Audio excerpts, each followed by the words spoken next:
So আমরা বিওডিও দেখলাম, আর pH deo BOD বাকি থাকলো সিওডি আর টিডিএস। আচ্ছা,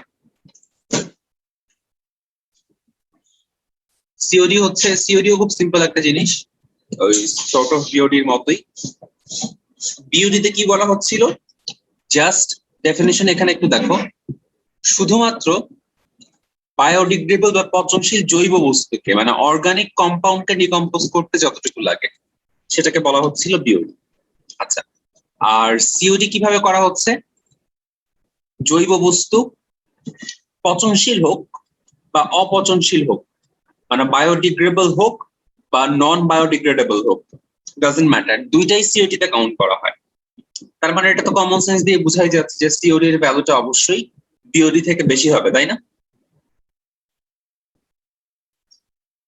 আচ্ছা, সো সিওডি ডেফিনিশনটা একটু দেখে নাও, যে প্রতি লিটার সারফেস ওয়াটারে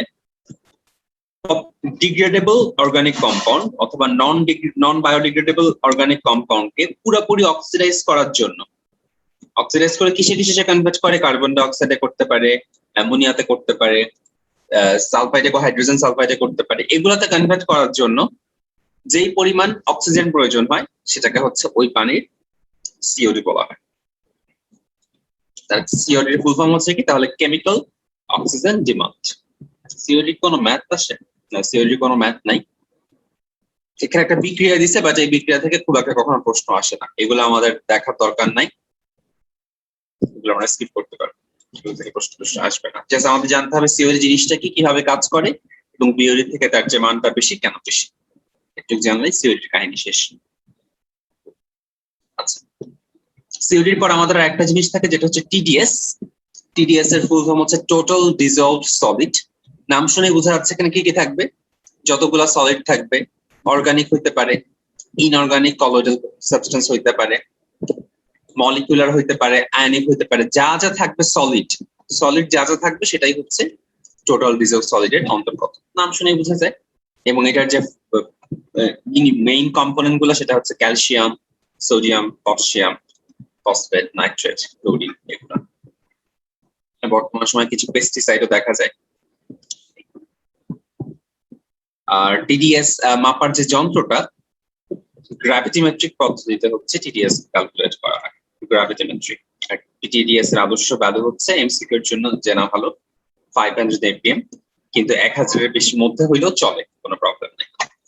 তাহলে এই জিনিসগুলো 2 নাম্বারের জন্য আমরা একটু 2 নাম্বারে লেখার মতো করে প্রিপারেশন রাখবো আর কি, যে যদি বলে বিওডি নিয়ে কিছু লিখতে, ক্ষরতা নিয়ে যদি লিখতে, তাহলে স্থায়ী অস্থায়ী, স্থায়ী কিভাবে দূর করবো, অস্থায়ী কিভাবে দূর করবো, কি থাকলে স্থায়ী কি থাকলে অস্থায়ী একটু জানবো।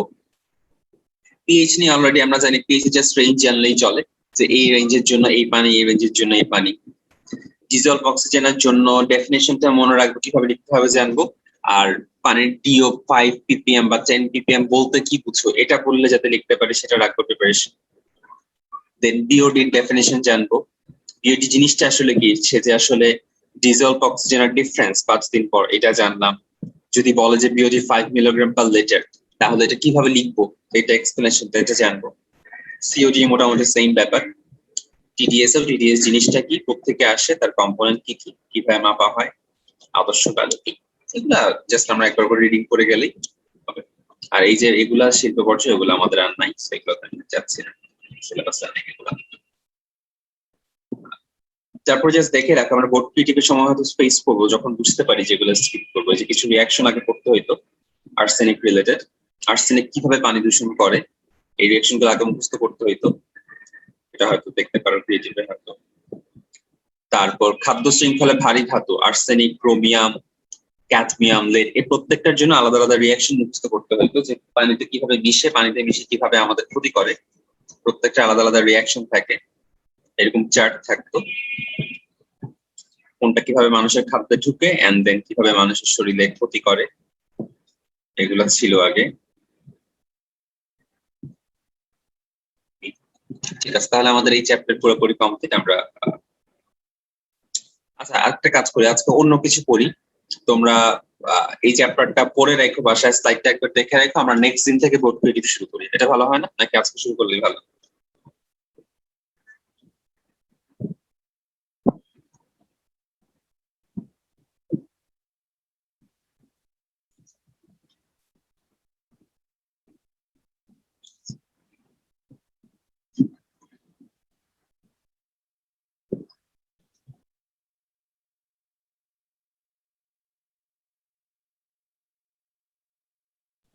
আচ্ছা তাহলে কোন চ্যাপ্টারে যাবো আজকে এখন?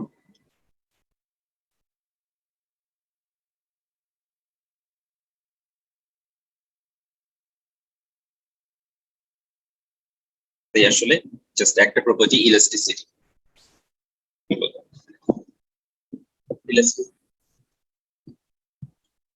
ও সরি,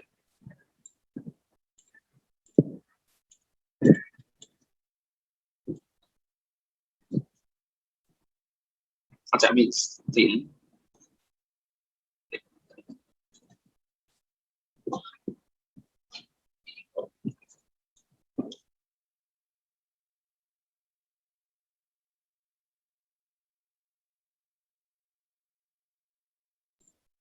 আচ্ছা এখানে আসার আগে কিছু পয়েন্ট আছে যেগুলা হচ্ছে ছোটকালে দেখছে, আন্তঃআণবিক বলের প্রকৃতি, পদার্থের বিভিন্ন প্রকার বন্ধন, আন্তঃআণবিক বলের আলোকে পদার্থের স্থিতিস্থাপক আচরণ, এগুলো আমরা মেইন বই থেকে একটু দেখে আসি।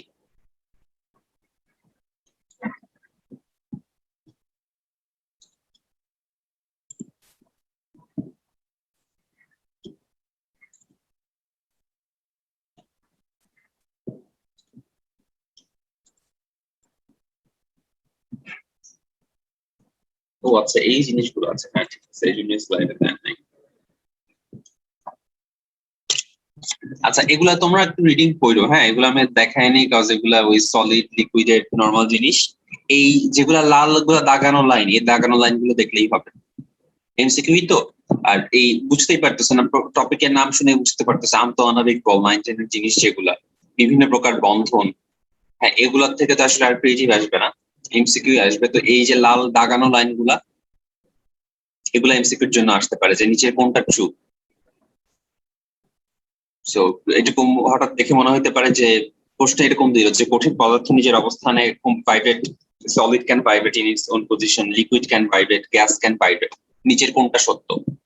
আনসার কিন্তু 1 2 3 তিনটাই হবে। হয়তো দেখে হঠাৎ মনে পেতে পারে যে লিকুইড আর গ্যাস পজিশন ভাইব্রেট করে, সলিড করে না, এমন কিন্তু না, সলিড লিকুইড গ্যাস সবাই ভাইব্রেট করে, এরকম কিছু আর কি।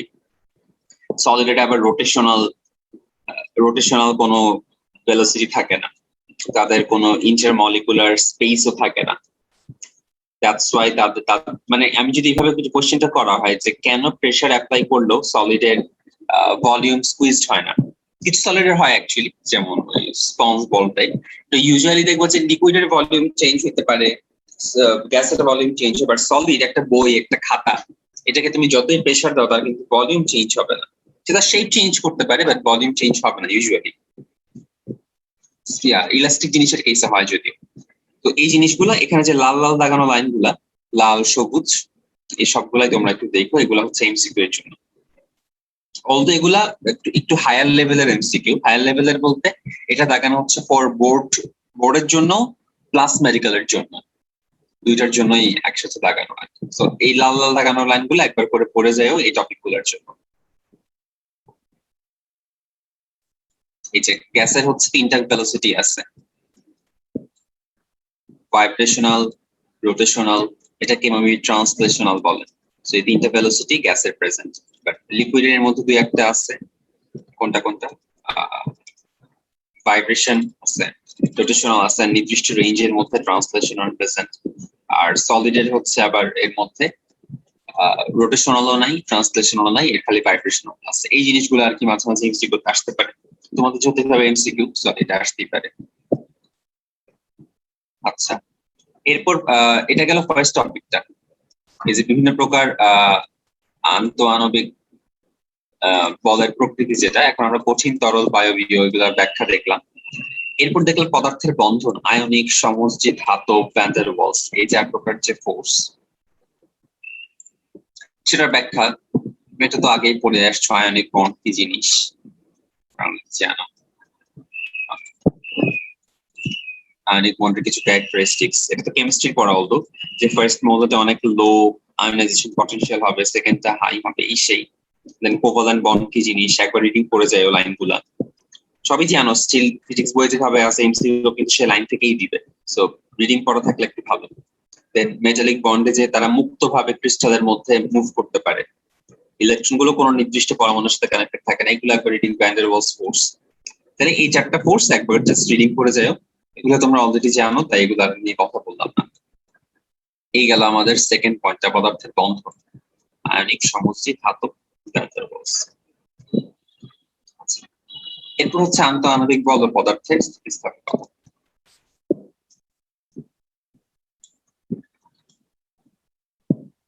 আচ্ছা, এরপর হচ্ছে আন্তঃআণবিক বলের উপর ইয়ে করে পদার্থকে দুইটা ভাগে ভাগ করা হয়েছে, কঠিন মানে আমরা যেটা পড়ছিলাম সলিড আর ফ্লুইড। ফ্লুইড মানে হচ্ছে কি লিকুইড আর গ্যাস। আমরা এই চ্যাপ্টারে শুধুমাত্র কঠিন বা সলিড নিয়ে পড়াশোনা করব। তো এখানে এই যে যেসব লাইনগুলো আছে, যে আন্তঃআণবিক দূরত্বের পরিমাণ কত, এটা কি ফল, এটা অ্যাকচুয়ালি ইলেকট্রিক্যাল ফোর্স, এগুলা রিডিং করে যায়।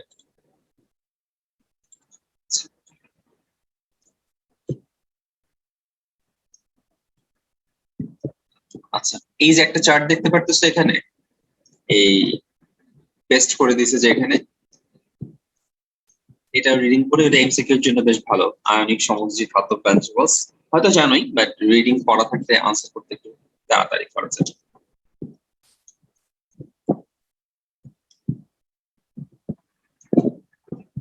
হ্যাঁ, এই পয়েন্টটা হচ্ছে আন্তঃআণবিক বলের আলোকে স্থিতিস্থাপকতার ব্যাখ্যা। এটা হচ্ছে এই পয়েন্টটা, আন্তঃআণবিক বল ও পদার্থের স্থিতিস্থাপকতা। এই পয়েন্টটা হচ্ছে এটা। এই পয়েন্টের পরে হচ্ছে আমাদের স্লাইড থেকে পড়া শুরু হবে। আচ্ছা, এটা জাস্ট তোমরা আগে রিডিং করে নাও তো, তোমাদের বই থেকে পড়ো যদি বাংলা পড়তে প্রবলেম হয়। এই পয়েন্টটা এটা দেখি নাই।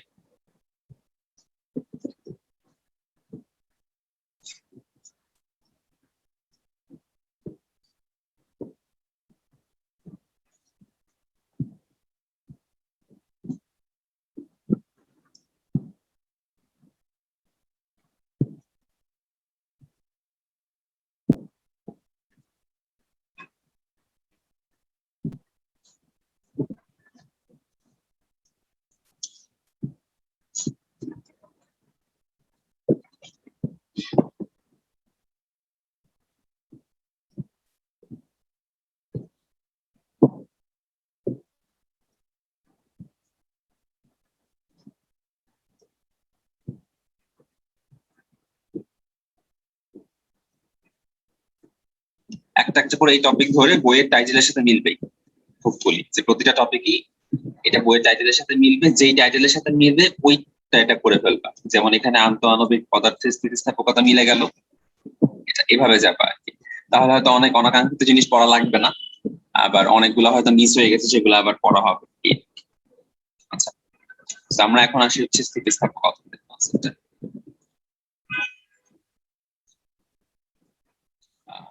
স্লাইড আগে অবধি দেখছি। স্থিতিস্থাপকতা কি, যেটা হচ্ছে সলিডের একটা প্রপার্টি, যার কারণে সে আগের অবস্থায় ফিরে আসে। যেটা আগেও বলছি মনে হয়, একটা ধনুককে যে বাঁকানো যায়, এই জন্য সে স্থিতিস্থাপক না, এই জন্য সে ইলাস্টিক না। বাঁকানোর পর সে যে আবার আগের জায়গায় ফিরে আসে, দ্যাটস ওয়াই সে ইলাস্টিক। বা একটা রাবার, একটা স্প্রিং আগের জায়গায় ফিরে আসতেছে, দ্যাটস ওয়াই হচ্ছে তাকে আমরা ইলাস্টিক বলতাম। ওকে, এন্ড স্থিতিস্থাপকতার পর তিনটা পয়েন্ট দেখো। নমনীয় বস্তু, পূর্ণ স্থিতিস্থাপক বস্তু, পূর্ণ দৃঢ় বস্তু, এই তিনটা একসাথে করে ফেলবো এখন।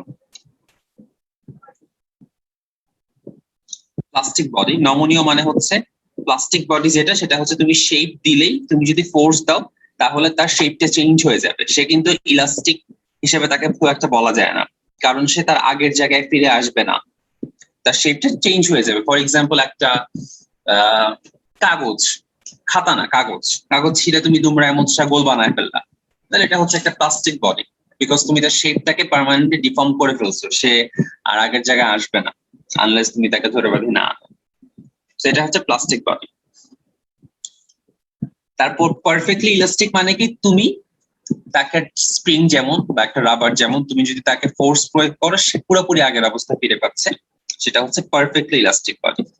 আর পারফেক্টলি রিজিড বডি মানে কি, তুমি যতই ফোর্স অ্যাপ্লাই করো না কেন, তুমি তার শেপ চেঞ্জ করতে পারবে না। ফর এক্সাম্পল, এই টেবিল, চেয়ার, তোমার ফোন, খাতা, বালিশ, যা যা কিছু আছে কিনা, বালিশ চেঞ্জ করা যায়, তো এরকম যেগুলো পারফেক্টলি রিজিড হচ্ছে, যার শেপ তুমি কোনোভাবেই চেঞ্জ করতে পারবে না। তাইলে আমরা পড়লাম কি, আচ্ছা ইলাস্টিক লিমিটটাও করে ফেলি। ইলাস্টিক লিমিট জিনিসটা কি, যে যেই পরিমাণ ফোর্স অ্যাপ্লাই করলে সে পারফেক্টলি ইলাস্টিক থাকে।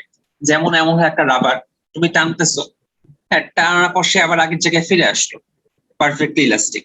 তুমি তাকে টেনে এমন জায়গায় নিয়ে গেলা, এত ফোর্স অ্যাপ্লাই করলা, এখন সে আর আগের জায়গায় ফিরে আসতেছে না, সে একটু পার্মানেন্টলি তার একটু লেন্থ বেড়ে গেল। এই যে লিমিটটা, যে পর্যন্ত গেলে তার শেপের কোনো চেঞ্জ হবে না, পুরোপুরি আগের জায়গায় ফিরে আসবে, তাকে আমরা বলতেছি তার ইলাস্টিক লিমিট। আচ্ছা, তাহলে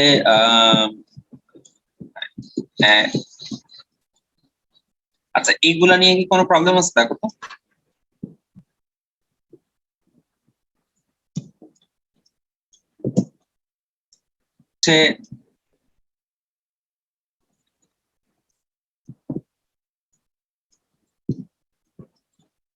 অসহভার, অসহপীড়ন, স্থিতিস্থাপক ক্লান্তি, ব্রেকিং ওয়েট আর ব্রেকিং স্ট্রেস।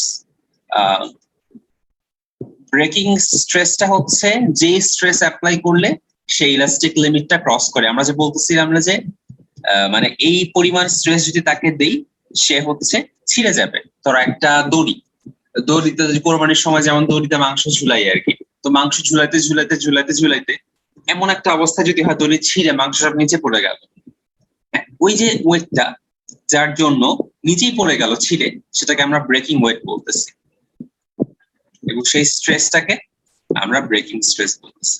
কারণ ন্যূনতম অ্যাটলিস্ট যেই পরিমাণ স্ট্রেস দিলে সে ছিঁড়ে যাবে, বা অ্যাটলিস্ট যেই পরিমাণ ওয়েট দিলে সে ছিঁড়ে যাবে, তাকে আমরা ব্রেকিং স্ট্রেস বা ব্রেকিং ওয়েট বলতেছি।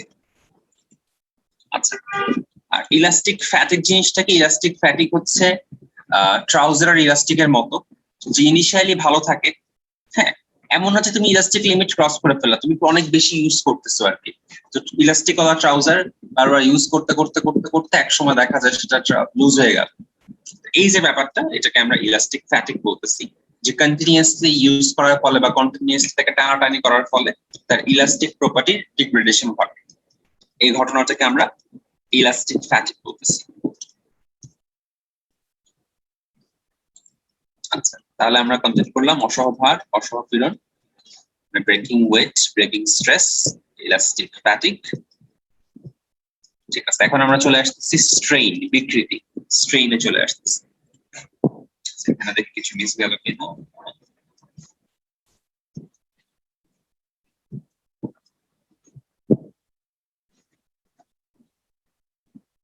আচ্ছা, এখন আসি আমরা স্ট্রেইনে। স্ট্রেইন হইতে পারে তিনটা টাইপের। ফার্স্ট হচ্ছে লংজিটিউডিনাল।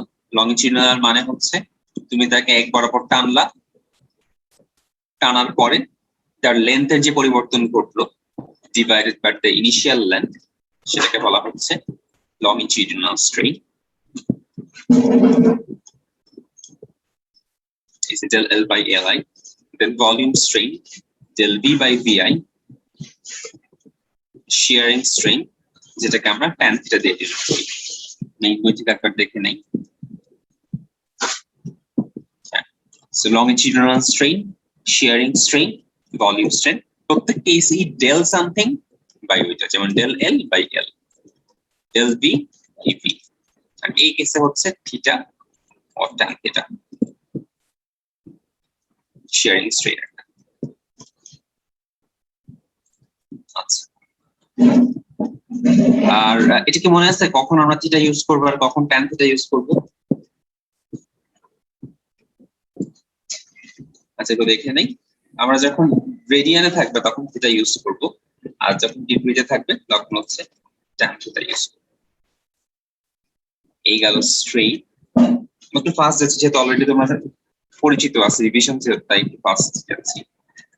স্ট্রেস হচ্ছে তিন প্রকারের, আগের মতোই, দৈর্ঘ্য, আকার, আয়তন। তো স্ট্রেসের ক্লাসিফিকেশন গুলাও লংজিটিউডিনাল, শিয়ারিং আর ভলিউম। এবং স্ট্রেসের সুবিধা হচ্ছে স্ট্রেনের মতো আলাদা আলাদা ফর্মুলা না, এখানে অলওয়েজই F by F, তার মানে প্রেসারের ইউনিটের কি সহজ কথা।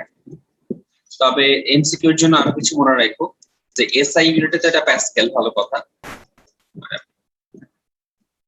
Force per unit area, newton per metre square, ভালো কথা। কিন্তু সিজিএস ইউনিটে বা এফপিএস ইউনিটে কিন্তু এটা আলাদা। সিজিএস ইউনিটে তার ভ্যালু হচ্ছে ডাইন পার সেন্টিমিটার স্কয়ার, আর এফপিএস এ হচ্ছে poundal per feet square. FPS এরটা কম লাগে, বাট সিজিএস এরটা কিন্তু বেশ ভালোই কাজে লাগে। সো ইন কেস যদি কোশ্চেনে কোনো কিছু স্ট্রেস ডাইন পার সেন্টিমিটারে থাকে, তখন তোমাদের কিন্তু ইয়াতে কনভার্ট করে নিতে হবে, কি বলে যে প্যাসকেলে কনভার্ট করে নিতে হবে। দ্যাটস ওয়াই হচ্ছে প্যাসকেলের সাথে ডাইন আর সেন্টিমিটার স্কয়ারের রিলেশনটা জানা ভালো।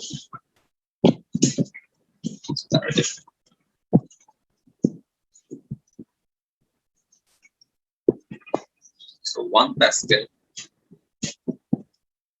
এটা আমি এভাবে দেখাই, আমি বুঝতে না করায় আমি আসলে বুঝাই দিই জিনিসটা আসলে কেমন, তাহলে আর একটু সুবিধা হতে পারে।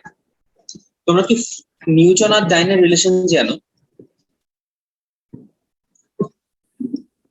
নিউটন আর ডাইন, 1 নিউটনে কত ডাইন? আচ্ছা, 1 নিউটনে হচ্ছে 10 টু দি পাওয়ার 5 ডাইন। বুঝতে পারছো?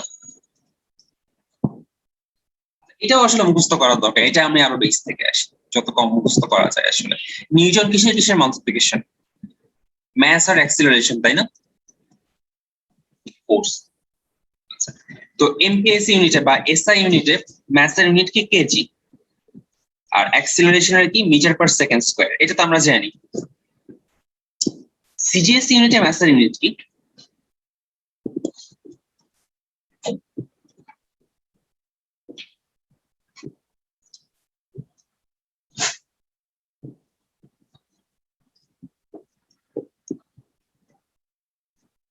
সেন্টিমিটার গ্রাম সেকেন্ড, তার মানে সিজিএস ইউনিটে ম্যাসের ইউনিট হচ্ছে গ্রাম, তাই না?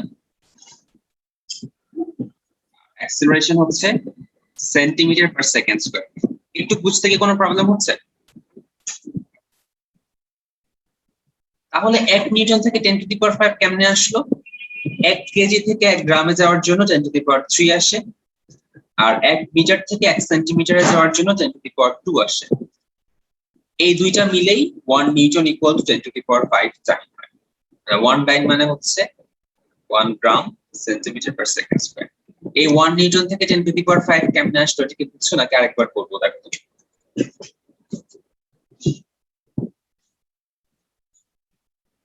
বজরুল, কি বুঝছো? বুঝছি ভাইয়া। নাফিস, মাহি? জি ভাইয়া। আচ্ছা আচ্ছা, এখানে জানি কেন আসলাম?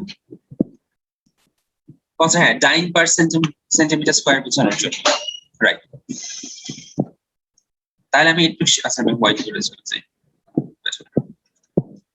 আমি একটু বুঝলাম যে 1 newton equal to 10 to the power 5, so 1 newton by 10 to the power 5 time. তাহলে এটা একটু বলো তো, 1 নিউটন পার মিটার স্কয়ার, আর এখানে যদি ডাইন পার সেন্টিমিটার স্কয়ার বলি, তাহলে রিলেশনটা কি হওয়া উচিত? একটু ক্যালকুলেট করে বা চিন্তা করে বের করা যাবে? দেখো ইকুয়াল টু কত ডাইন পার সেন্টিমিটার স্কয়ার হওয়া উচিত? যেটা হচ্ছে এমকেএস মানে এসআই, এটা হচ্ছে সিজিএস, আর এটা হচ্ছে ফোর্সের ইউনিট, ম্যাসের ইউনিট, এটা হচ্ছে কেজি, এখানে হচ্ছে gram, metre per second square expression, এখানে এক্সপ্রেশন হচ্ছে সেন্টিমিটার পার সেকেন্ড স্কয়ার। এখন এফ ইকুয়াল টু আমরা জানি এম এ, তাই না? তার মানে নিউটনের এখানে ইউনিটটা কি আসলে? KG metre per second square, আর এখানে ইউনিটটা, এখানে ফোর্সের ইউনিট হচ্ছে টাইম। সো টাইম আসলে কি বোঝায় আমাদেরকে? গ্রাম, এটা বুঝায় না ভাইয়া? জি ভাই, এখন বুঝতে পেরেছি, এখন বুঝতে পারছি। তাহলে এই দুটোর রিলেশন, এখানে 10 টু দি কেজি থেকে গ্রামের জন্য 10 to the power 3, R metre থেকে সেন্টিমিটারের জন্য 10 টু দি পাওয়ার 2, দুটো থেকে 10 টু দি পাওয়ার 5। আচ্ছা, এখন এখন আমার কোশ্চেন হচ্ছে যে 1 নিউটন পার মিটার স্কয়ার থেকে যদি আমি 10 পার সেন্টিমিটার স্কয়ার আসতে চাই তখন কি আসা উচিত এখানে? খাতায়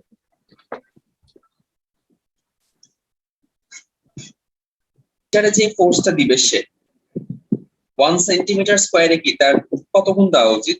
আচ্ছা 1 মিটার স্কয়ার ইকুয়াল টু কত সেন্টিমিটার স্কয়ার এটা বলো তো? 1 মিটার স্কয়ার 1 মিটার স্কয়ার কত 10 centimetre 100 square. 100 square right 100 square তার মানে 10 টু দি পাওয়ার 4 তাই না? 1 metre square equal to 10 to the power 4 centimetre square. তার মানে 1 মিটার স্কয়ারে যতটুকু প্রেসার দিবে 1 সেন্টিমিটার স্কয়ারে কি তার 10 টু দি পাওয়ার 4 টাইমস কম দিবে না? জি ভাইয়া। তার মানে এই ভ্যালুটা কত হওয়া উচিত? 10 to the power 5 divide by 10 to the power 4 তার মানে 1 newton per metre square equal 10 time per centimetre square. এটা একটু মাথায় রাখবো আর কি আমরা 1 প্যাসকেলও বলতে পারি এটা কেন মাথায় রাখবো? আমাদের এখান থেকে এখানে আসা লাগতে পারে। যদি কোশ্চেনে আমাদেরকে টাইম পার সেন্টিমিটার স্কয়ার দিয়ে দেয় বাট বাকি সবকিছু ইউনিট এসআই দেয় তখন তো আমাদের নিউটন পার মিটার স্কয়ার নিয়ে আসার উপায় নাই। বুঝতে পারছো?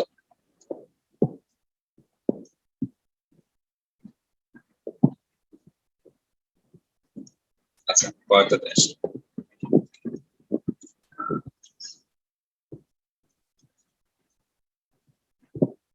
দেন হচ্ছে লংজিটিউডিনাল হোক স্ট্রেসটা বা শিয়ারিং স্ট্রেস হোক বা ভলিউম স্ট্রেস হোক অল কেসেই আমাদের ভ্যালু হচ্ছে এফ বাই এম। ঠিক আছে তাহলে আমরা কমপ্লিট করলাম হচ্ছে এইবার এই এফ পুরাটুকু আসলে 2 নাম্বারের জন্য স্ট্রেইন কভার করলাম স্ট্রেস কভার করলাম লংজিটিউডিনাল শিয়ারিং ভলিউম শেষ। আচ্ছা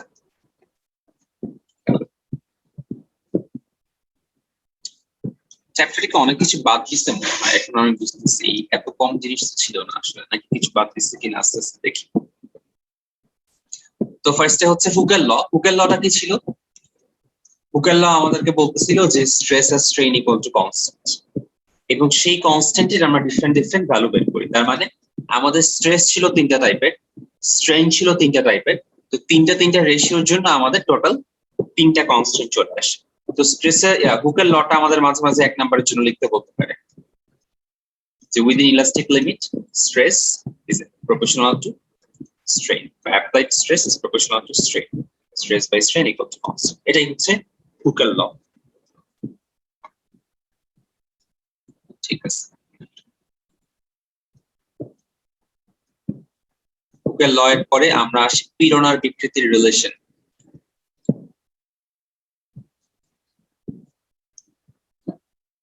এই গ্রাফটা আমরা একবার এক্সপ্লেন করছিলাম